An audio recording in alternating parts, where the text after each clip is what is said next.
Assalamualaikum warahmatullahi wabarakatuh. Halo teman-teman semuanya, kami dari kelompok 5 biologi akan membahas tentang sistem saraf tepi dan penyakit dari sistem koordinasi atau saraf. Tapi sebelum itu, apa sih sistem saraf itu? Langsung aja kita mulai pembahasannya. Sistem saraf adalah jaringan kompleks yang terdiri dari serabut-serabut saraf untuk mengatur dan mengorganisasikan seluruh aktivitas tubuh. Seperti yang tadi sudah dijelaskan oleh Lydia, apa itu sistem saraf? Nah, sistem saraf pada manusia ini dibagi menjadi dua, ada sistem saraf pusat dan sistem saraf tepi. Pada kesempatan kali ini, kita akan membahas sistem saraf tepi, lebih tepatnya pada saraf spinal, atau saraf yang terletak pada sumsum tulang belakang. Sistem saraf tepi ini jika dibedakan berdasarkan asalnya terbagi menjadi dua. Ada saraf kranial, yaitu saraf yang terletak di dekat otak, dan saraf spinal, yaitu saraf yang terletak di sumsum tulang belakang. Nah, pertama-tama kita kenali dulu apa itu saraf spinal. Saraf spinal adalah saraf yang terbentuk dari kumpulan saraf aferen dan saraf eferen, sensorik dan motorik, sehingga saraf tulang belakang bertanggung jawab terhadap fungsi sensorik dan motorik tubuh. Saraf aferen berfungsi membawa stimulus atau rangsangan yang diterima reseptor, contohnya kulit, ke sistem saraf pusat, contohnya otak.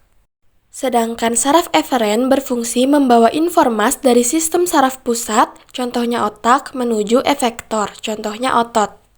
Untuk saraf eferen dibagi lagi menjadi dua, berdasarkan efektor dan sifat kerjanya.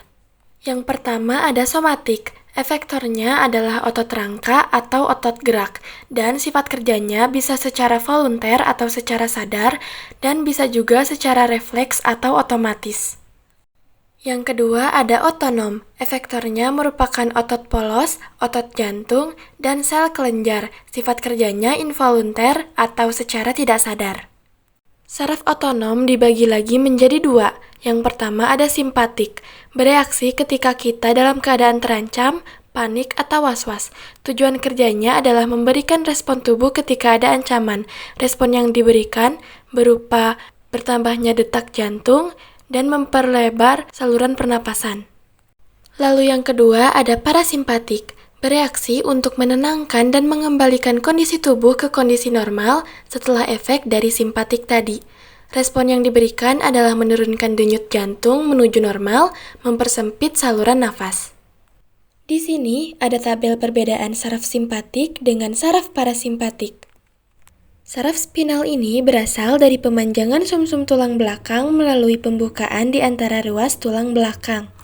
Sel saraf ini memiliki 31 pasang sesuai dengan letaknya.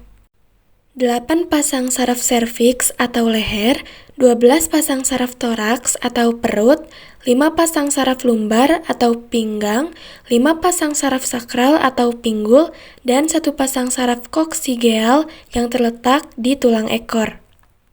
Kerja reaksi dari saraf-saraf tersebut adalah di sekitar letak masing-masing sarafnya.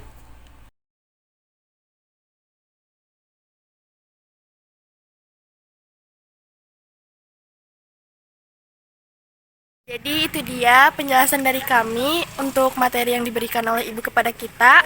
Mohon maaf bila ada kesalahan dan semoga bisa bermanfaat bagi kalian semua.